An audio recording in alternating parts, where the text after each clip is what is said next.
अस्सलामुअलैकुम। आज हम बनाएंगे वेजिटेबल पिज़्ज़ा। वेजिटेबल पिज़्ज़ा बनाने सबसे पहले आप हमारे चैनल को सब्सक्राइब कर लें, टीम आइडिया हॉलिक को।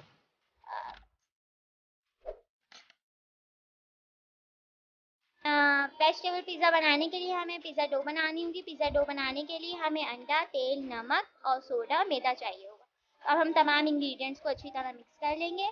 देन हम इसमें डालेंगे तेल, तेल के बाद अंडा। ओहो, ये तो उन्होंने बहुत पी। अब हम इसमें आटा डालने के बाद नमक और तेल ऐड करेंगे और चीनी, नमक और अंडा ऐड करेंगे। अब हम इसको अच्छी तरह भूनेंगे पानी से। अच्छी तरह मिक्स करेंगे, पानी डाल डाल के इसको मिक्स करेंगे ताकि इसमें कोई लम्स ना रह जाए। इसमें अंडा भी ऐड करेंगे और ताकि कोई भी लम्स रह ना जाए। अब हम इसको पानी से अच्छी तरह भूनेंगे ताकि जितने अच्छे हमारी डो होगी उतना अच्छा हमारा पिज़्ज़ा बनेगा। ठीक है, और हम इसको अच्छी तरह भूनेंगे।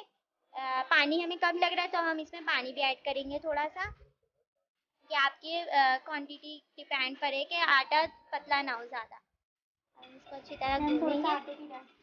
हमारी पिज़्ज़ा डो हमारी ऑलमोस्ट रेडी हो चुकी है, as you can see you all. अब हम इसमें बनाएंगे पिज़्ज़ा सॉस। पिज़्ज़ा सॉस के लिए हमें टमाटर और कुटी मिर्च ऐड करेंगे हम, और केचप। अब हम इसको अच्छी तरह मिक्स करेंगे आराम आराम से और अच्छी तरह मिक्स करेंगे। हमारा पिज़्ज़ा सॉस रेडी हो चुका है। हम पिज़्ज़ा डो पर पिज़्ज़ा सॉस अप्लाई करेंगे, as you can C.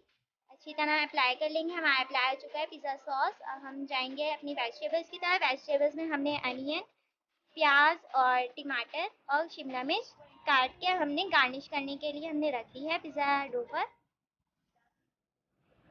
Cheddar चीज़ हमने कद्दूकश कर ली। चेडर चीज़ के बाद हमने चिकन की बोटियों को पहले से रेडी कर लिया था। अब हमने इसका रेशा कर लिया है। हमने सारी चीज़ें इस पर अप्लाई कर दी, एज आप सब देख सकते हैं। और हमने पुदीना भी डाल दिया खुशबू के लिए। हमारा पिज़्ज़ा बिल्कुल रेडी हो चुका है। हम इसको रखेंगे ओवन। ठीक है, अच्छा लग रहा है माशाल्लाह। खुशबू भी बहुत अच्छी आ रही है। आप लोग ज़रूर ट्राई करिएगा और हमें फ़ीडबैक ज़रूर दीजिएगा, कमेंट करके फ़ीडबैक ज़रूर दीजिएगा। हम इसको ओवन में रखेंगे। रेडी है हमारा पिज़्ज़ा, आप देख सकते हैं बिल्कुल रेडी हो चुका है।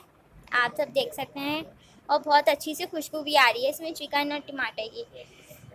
तो आप भी अपने घर में ज़रूर ट्राई कीजिएगा और शेयर कीजिएगा दोस्तों के साथ, और हमारा चैनल ज़रूर सब्सक्राइब कीजिएगा।